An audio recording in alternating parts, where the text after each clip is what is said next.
ओम तत्सत्। नमो नारायणाय नमः। ओम खर्वं स्थूलतरं गजेन्द्रवदनं लम्बोदरं सुन्दरं विघ्नेशं मधुगन्धलब्धमधुप व्यालोलगन्धस्थलं दन्ताघातविदारिताहितजनम् सिन्दूरशोभाकरं वन्दे शैलसुतं गणपतिं सिद्धिप्रदं कामदम्। आए हम श्री गरुड़ पुराण के कुछ अंश अध्याय के से हम पारायण सहित और हिंदी में सेहो हम आइ कहब। तो ओकरा लेल पहिलका हम गणपति भगवान के ध्यान कर चुकलहुँ। आब हम ओ आरंभ करब। विषय की छै तऽ जखन लोक गरुड़ पुराण तऽ मरि जाइ छै लोक तखन लोक करैए, लेकिन से नहि छियै। गरुड़ पुराण बहुत नमहर से पुराण छै। एहिमे अहाँके भागवतोसँ बेसी एहिमे संख्या छै। तैँ आइ हम से नवम अध्याय के संबंध में से मरणांत समय में व्यक्ति के निमित्त किए जाने वाले कृत्य क्या है, उसके बारे में श्लोक और उसका अर्थ भी हम व्यक्त करने जा रहे हैं। गरुड़वाच। इसमें भगवान हरि नारायण और गरुड़ जी का संवाद है। उन दोनों का मतलब कभी गरुड़ जी प्रश्न भगवान विष्णु से करते हैं और उत्तर भगवान देते हैं। गरुड़ जी का प्रश्न और उत्तर भगवान नारायण का है। वही मैं अब सुना रहा हूँ। कथितं भवता सम्यग् दानमातुलकालिकं म्रियमाणस्य तत्कृत्यं तदिदानीं वद प्रभो। गरुड़ जी बोले, हे प्रभु, आपने आतुलकालिक दान के संदर्भ में भली भांति का सुनाया। अब म्रियमाण मरणासन जब लोग मरने लगते हैं उस समय क्या करना चाहिए, उसके बारे में व्यक्ति के लिए जो कुछ करना चाहिए उसे बताइए। गरुड़ जी ने प्रश्न किया। अब भगवान नारायण विष्णु बोलते हैं, कहते हैं, सुनो तार्क्ष्य प्रवक्ष्यामि देहत्यागस्य तद्विधिं मृताजेन विधानेन सद्गतिं शान्ति मानवाः कर्मयोगात् जरा देहि मुञ्चत्यत्र निजं वपुः तुलसी सन्निधौ कुर्यात् मण्डलं गोमयेन तु। श्री भगवान ने कहा, हे तार्क्ष, जिस विधान से मनुष्य मरने पर सद्गति प्राप्त करते हैं, शरीर त्याग करने की उस विधि को मैं कहता हूँ, सुनो। कर्म के संबंध में जब प्राणी अपना शरीर छोड़ने लगता है तो उस समय तुलसी के समीप गोबर से एक मंडल की चतुर्कोण सीधा मंडल बनाना चाहिए।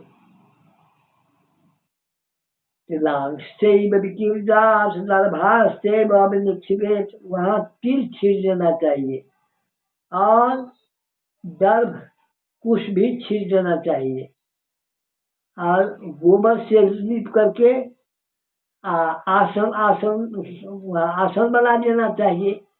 हो संभव हो सके तो सबसे अच्छा होगा कि सालग्राम की प्रतिमा शालिग्राम शिला वहाँ रख देना चाहिए, वो अति उत्तम है।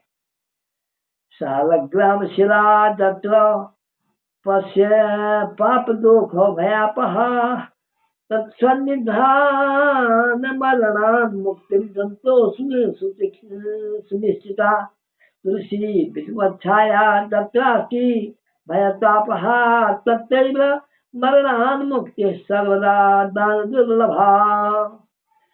वहाँ उस मंडल के ऊपर तीर, मैंने पहले ही कह दिया, तीर बिखेर कर कुशों को बिछाए, तदनंतर उसके ऊपर श्वेत वस्त्र के आसन पर सालग्राम शिला को स्थापित करें।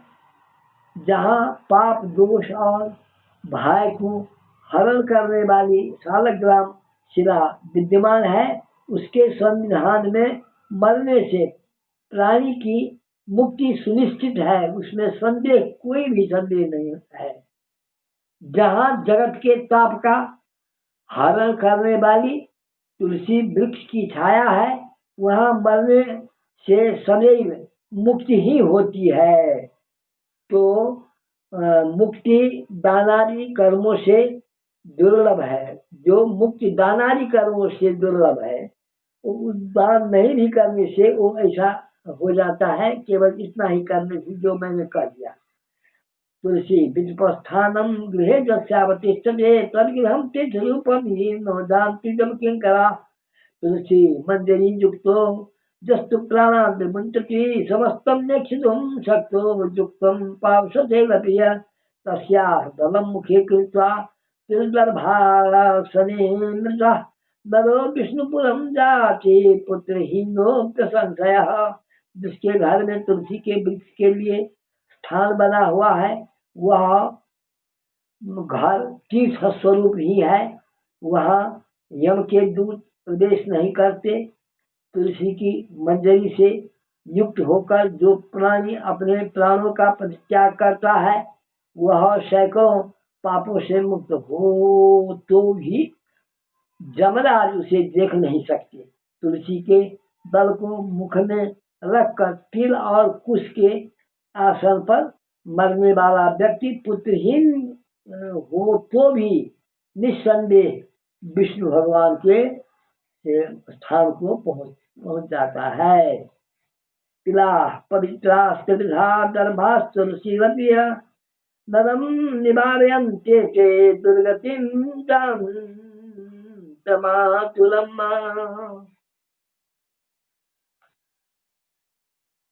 मम स्वीर समुद्भूता दत्तास्ते पावनास्तिला असुराः दानवादित्या विद्रुवन्ति तिलेस्ततः दर्भा विभूतिर्निहितार्क्ष्य मम रोम समुद्भवाः अतस्तत्स्पर्शनादेव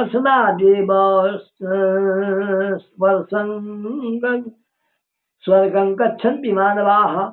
तीनों प्रकार काले, सफेद और भूरे रंग के तिल, कुश और तुलसी, ये सब म्रियमान मरने वाले प्राणी को दुर्गति से बचा लेते हैं। अतः मेरे पसीने से तिल पैदा हुए हैं, अतः हुए पवित्र है। असुर, दानव और दैत्य तिल को देखकर भाग जाते हैं। हे तार्क्ष, मेरे रोम से पैदा हुए दर्भ, कुश मेरी विभूति है, इसलिए उनके स्पर्श से ही मनुष्य को स्वर्ग की प्राप्ति होती है। कुश मूले सो ब्रह्मा कुश मध्ये जनार्दन कुशाग्रे शंकरो देवस्त्रो देवा कुशे स्थिता अतः कुशा बह्न मंत्र तुलसी नैत्यमाल्यताम जानती क्रियमाणा पुनः पुनः। कुश के मूल में, जड़ में ब्रह्मा, कुश के मध्य भाग में भगवान जनार्दन और कुश के अग्रभाग में शंकर, इस प्रकार तीनों देवता कुश में स्थित रहते हैं। यह भगवान हरि का कथन है। इसलिए कुश, अग्नि, मंत्र, तुलसी, ब्राह्मण और गौ, ये बार बार उपयोग किए जाने पर भी निर्माल्य नहीं होते। पिंडदान में उपयोग किए गए दर्भ अर्थात कुश प्रेत के निमित्त भोजन करने वाले ब्राह्मण नीच के मुख में उच्चरित मंत्र, नीच संबंधी गौ, नीच से संबंध रखने वाली गौ और तुलसी तथा चिता की आग, ये सब निर्माल्य अर्थात अपवित्र हो जाते हैं।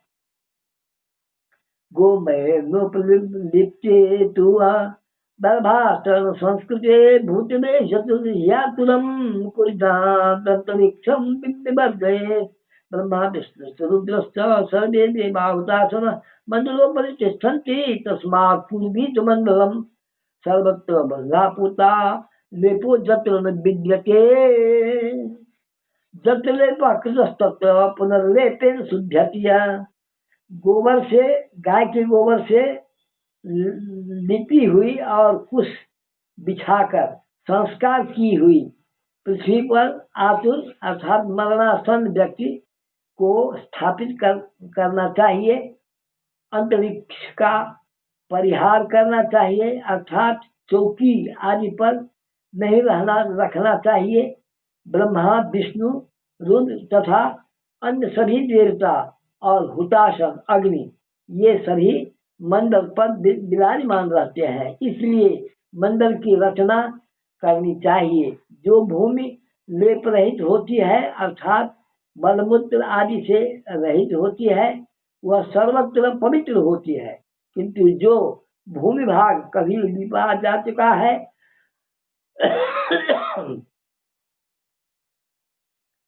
या मलमूत्र आदि से दूषित है, वह पुनः लेपने पर उसकी शुद्धि हो जाती है। राक्षसास्त्र पिशाचास्त्र भूता प्रेता दमानुगाः अलिप्त देशे खट्वायाम अंतरिक्षे विसन्ति च अतोऽग्निहोत्रं श्राद्धं च ब्रह्मभोज्यं सुराचरं मंडलेन विना भूम्या मातुरं नैव कारयेत्। भूम्यामतः कृत्वा स्वर्णरत्नमुखे क्षिपेत् विष्णोः पादोदकं दद्यात् शालग्राम स्वरूपिणः। बिना लिपी हुई भूमि पर और चारपाई आदि पर या उच्चासन पर आकाश में भूमि की सतह से ऊपर राक्षस पिशाच भूत प्रेत और जमदूत प्रविष्ट हो जाते हैं। इसलिए भूमि पर मंडल बनाए बिना अग्निहोत्र श्राद्ध ब्राह्मण भोजन देव पूजन और आतुर व्यक्ति का स्थापन नहीं करना चाहिए। इसलिए लिपी हुई भूमि पर आतुर व्यक्ति को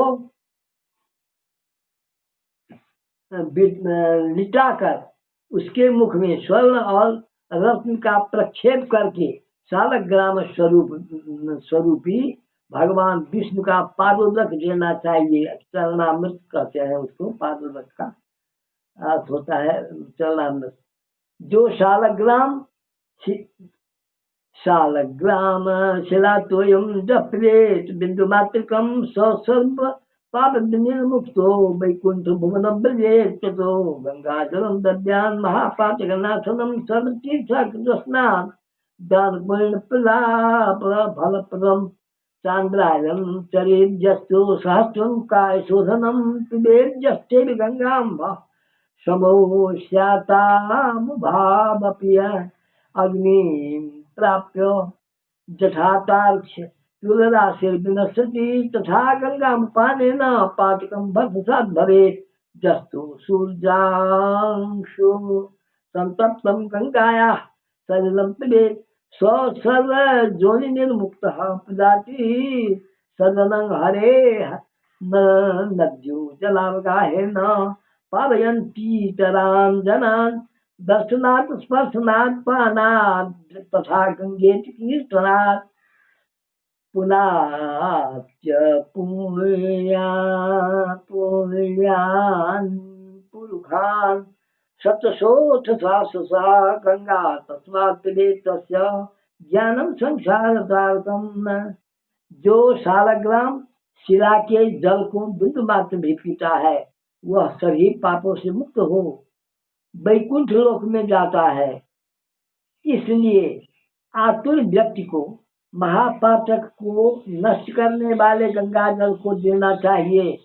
गंगा जल का पान सभी तीर्थों में किए जाने वाले स्नान दान आदि के पुण्य रूपी फल को प्रदान करने वाला है।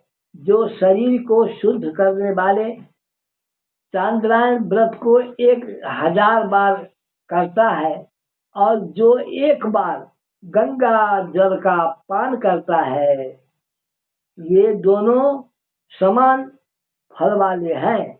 हे तार्क्ष, अग्नि के संबंध से जैसे रुई की राशि नष्ट हो जाती है, जल जाती है तुरंत, उसी प्रकार गंगा जल से पातक भस्मसात हो जाते हैं। जो सूर्य की किरणों से संतप्त गंगा के जल का पान करता है, वह सभी योनियों से छूटकर हरि के धाम को प्राप्त होता है। अन्य नदियां मृत्युओं को जलावगाहन स्नान करने पर पवित्र करती है, किंतु गंगा जी तो दर्शन, स्पर्श तथा पान गंगा इस नाम का कीर्तन करने मात्र से सैकड़ों हजारों पुण्य रहित पुरुषों को भी पवित्र कर देती है। इसलिए संसार से पार लगा देने वाले गंगा जल को पीना चाहिए। गंगा गंगे जो भूया प्राणे कंठ गते गति मृतो विष्णुपुरम जाति न पुनर्जायते भूया उत्तरामभ्यस्त जहाँ पाप प्राणैः पुरुषः श्रद्धयान्वितः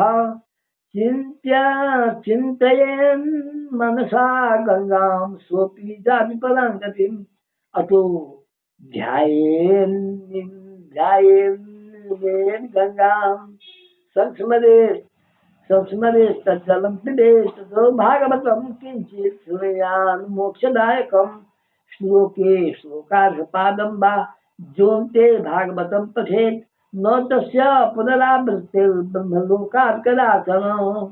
जो व्यक्ति प्राणों के कंठगत होने पर गंगा गंगा यह उच्चारण ऐसा करता है, वह विष्णुलोक को प्राप्त होता है और पुनः भूलोक में जन्म नहीं लेता। प्राणोत्क्रमण, प्राणों के निकलने के समय जो पुरुष श्रद्धा युक्त होकर मन से गंगा का चिंतन करता है, वह भी परम गति को प्राप्त होता है।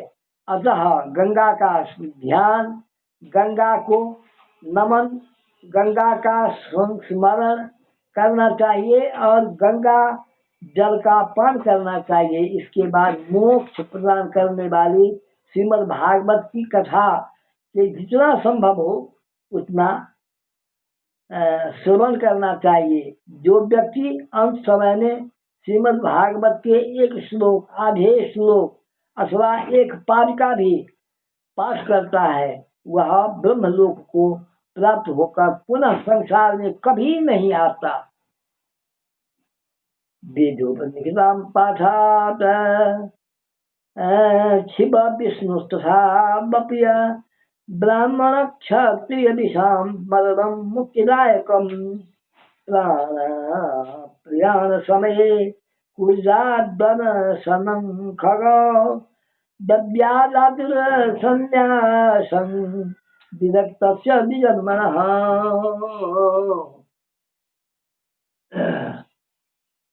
ब्राह्मण, क्षत्रिय और वैश्य को मरण काल में वेद और उपनिषदों का पाठ तथा शिव और विष्णु की स्तुति से मुक्ति प्राप्त होती है।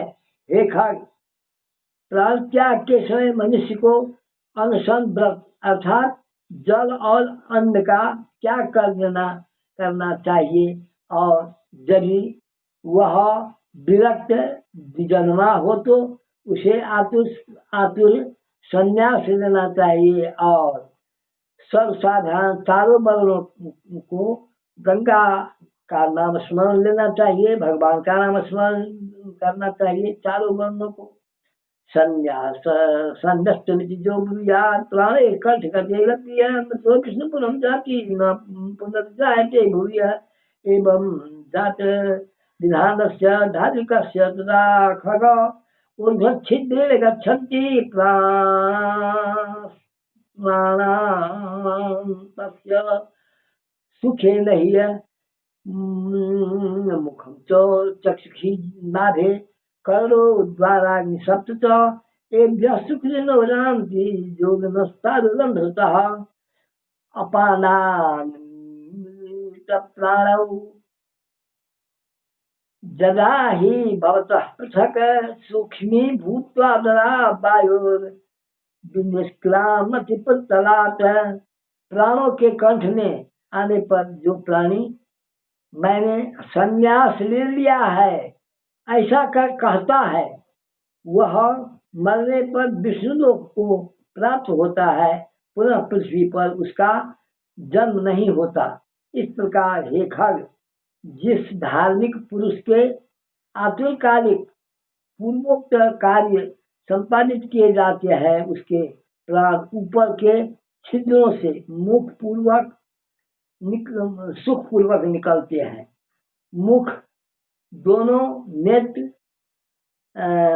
दोनों नासिका का रंध्र तथा दोनों कान, ये 7 ऊपर के द्वार कहे जाते हैं। इनमें से किसी द्वार से सुकृति पुण्यात्मा के प्राण निकलते हैं और जो जोगियों के प्राण तालु रंध्र से निकलते हैं। अपान से मिले हुए प्राण जब पृथक हो जाते हैं, तब प्राण वायु सूक्ष्म होकर शरीर से निकलता है जो अदृश्य रूप में है, इसलिए वह अनुमान सिद्ध होता है, प्राण देखा नहीं जा सकता है।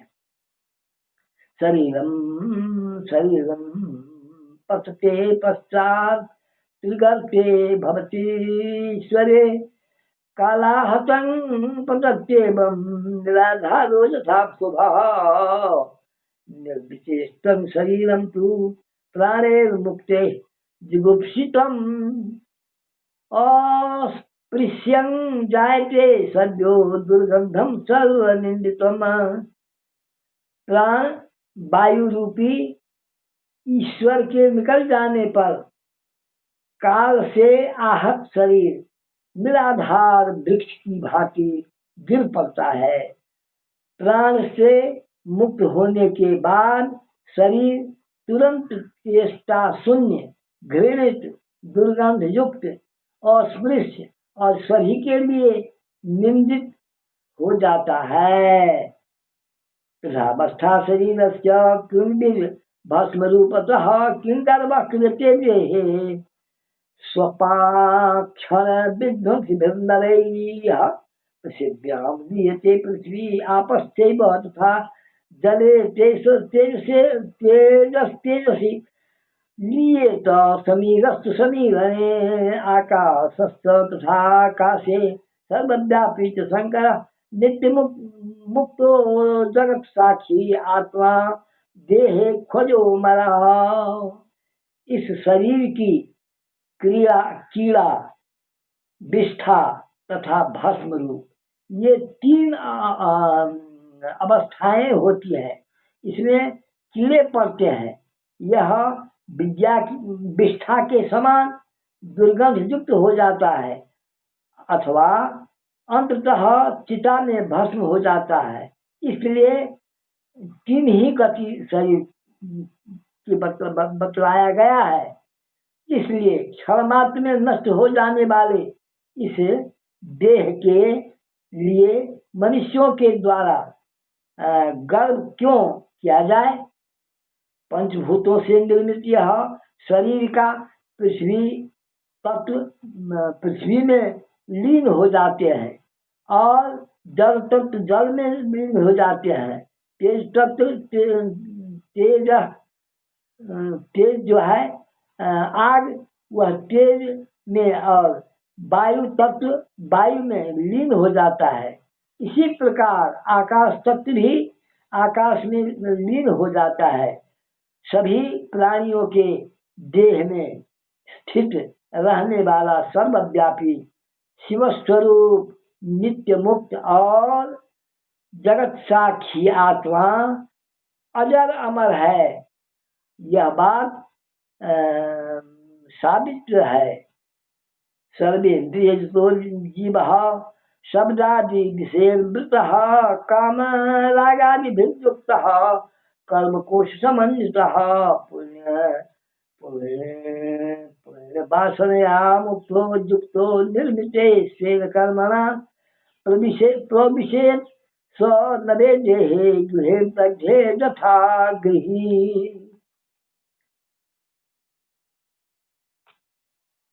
सभी इंद्रियों से युक्त और शब्द आदि विषयों से युक्त मृत व्यक्ति के देह से निकला जीव कर्म कोश से समन्वित तथा काम और रागादि से सहित पुण्य की वासना से युक्त होकर अपने कर्मों के द्वारा निर्मित नवीन शरीर में इसी प्रकार प्रवेश करता है जैसे घर के जल जाने पर गृहस्थ मनुष्य दूसरे नवीन घर बनाकर उसमें प्रवेश करता है। तदा विमानमादाय किंकिणी जालमालिजत् आयान्ति देवदूताश्च सच्चामरशोभिताः धर्मतत्त्वविदः प्राज्ञाः सदा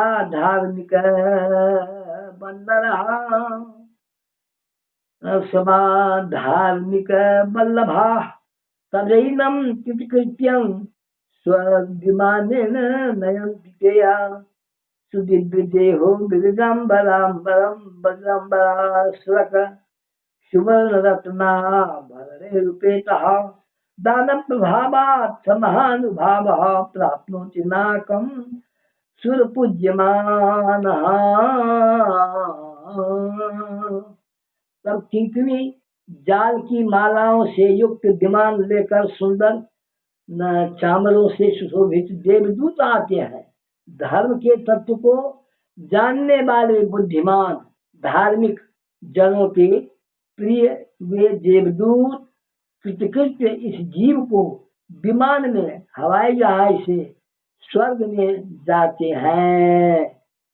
सुंदर दिव्य देह धारण करके निर्मल वस्त्र और माल्य धारण करके सुवर्ण और रत्नादि के आभरणों से युक्त होकर वह महानुभाव जीवदान के प्रभाव से देवताओं से पूजित होकर स्वर्ग को प्राप्त करता है। इस तरह मरणासन्न व्यक्ति के लिए ऐसा नियम है।